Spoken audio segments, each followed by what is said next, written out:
আসসালামু আলাইকুম রহমতুল্লাহ। সবাইকে ইজি ম্যাথ এডুকেশনে স্বাগতম। আমরা আজ নবম শ্রেণীর অর্ধবার্ষিক পরীক্ষার উচ্চত গণিত প্রশ্ন, সিলেবাস এবং প্রশ্নের ধরন নিয়ে আলোচনা করব। তোমাদের উচ্চত গণিত পরীক্ষা হবে মোট 3 ঘন্টা এবং 75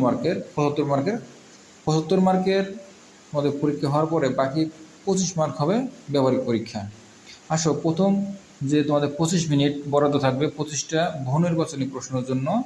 এই বহু নির্বাচনী প্রশ্নগুলো আসবে যে তোমাদের নির্ধারিত যে সিলেবাসের যে নির্ধারিত অংশ আছে সেখান থেকে। সিলেবাসের নির্ধারিত অংশটা যদি তোমরা বেশি বেশি প্র্যাকটিস করো তাহলে ম্যাক্সিমাম প্রশ্নগুলো তোমরা সেখান থেকে প্রমাণ পেয়ে দেওয়া ইনশাল্লাহ। আমাদের বহু নির্বাচনী প্রশ্নগুলো আসবে বীজগণিতিক অংশ থেকে, জ্যামিতি অংশ থেকে, ত্রিকোণমিতি এবং সম্ভাবনা থেকে এবং ভেক্টর থেকে। এই অধ্যায়গুলো যদি তোমরা ভালো করে করো এখান থেকে তোমরা ম্যাক্সিমাম প্রশ্ন কমন পাবে ইনশাল্লাহ। অনুশীলনে কোনো বিকল্প নাই। কেউ যদি ভালো করে অনুশীলন করে পরীক্ষা হলে যাও অবশ্যই ইনশাল্লাহ তার পরীক্ষা ভালো হবে।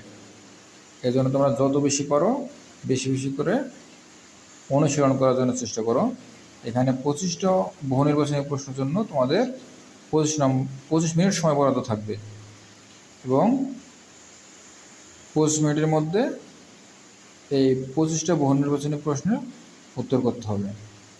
বহু নির্বাচনী প্রশ্নের পরে তোমাদের থাকবে সৃজনশীল এবং সংক্ষিপ্ত প্রশ্ন। এক্ষেত্রে তোমাদের সময় বরাদ্দ থাকবে 2 ঘন্টা 35 মিনিট। প্রথমে সংক্ষিপ্ত প্রশ্ন থাকবে মোট 60টা। এই 60টা প্রশ্ন থেকে যে কোনো 5টা প্রশ্ন উত্তর দিতে হবে। এক্ষেত্রে তোমাদের সিলেবাসের যে নির্ধারিত অংশ আছে সেই নির্ধারিত অংশ থেকেই তোমাদের প্রশ্ন করা হবে।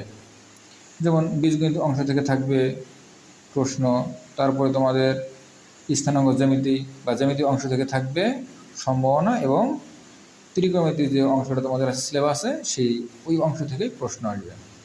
এখানে তোমাদের বরাদ্দ থাকবে নাম্বার থাকবে মোট 5টার জন্য 5 দুগুণে 10 নম্বর। এরপরে আসবে সৃজনশীল প্রশ্ন। প্রত্যেক বিভাগ থেকে ন্যূনতম একটি করে মোট 4টি প্রশ্ন উত্তর দিতে হবে।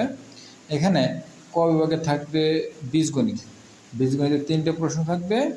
এই 3টে প্রশ্ন থেকে তোমাদের অ্যান্সার করতে হবে। আর প্রতি বিভাগ থেকে ন্যূনতম একটা করে মোট 4টি প্রশ্ন উত্তর করতে হবে।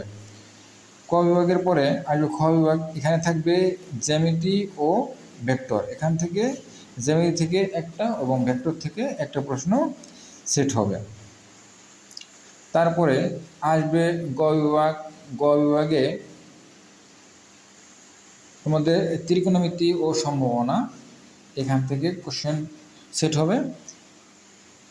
ত্রিকোণমিতি থেকে সাধারণত একটা প্রশ্ন আসবে এবং সম্ভাবনা থেকে আরেকটা প্রশ্ন আসবে। সম্ভাবনা খুবই সহজ চ্যাপ্টার, যারা একটু অনুসরণ করবো তারা পরীক্ষার মধ্যে ভালো করতে পারবা। আমি বারবার একটা কথা বলি, অনুশীলনে কোনো বিকল্প নাই। যে যত বেশি অনুশীলন করতে পারবা তার পরীক্ষা তত বেশি ভালো হবে। সবাইকে ধন্যবাদ। এ ধরনের আরও ভিডিও পাওয়ার জন্য আমার চ্যানেলকে লাইক এবং সাবস্ক্রাইব করো। আল্লাহ হাফেজ।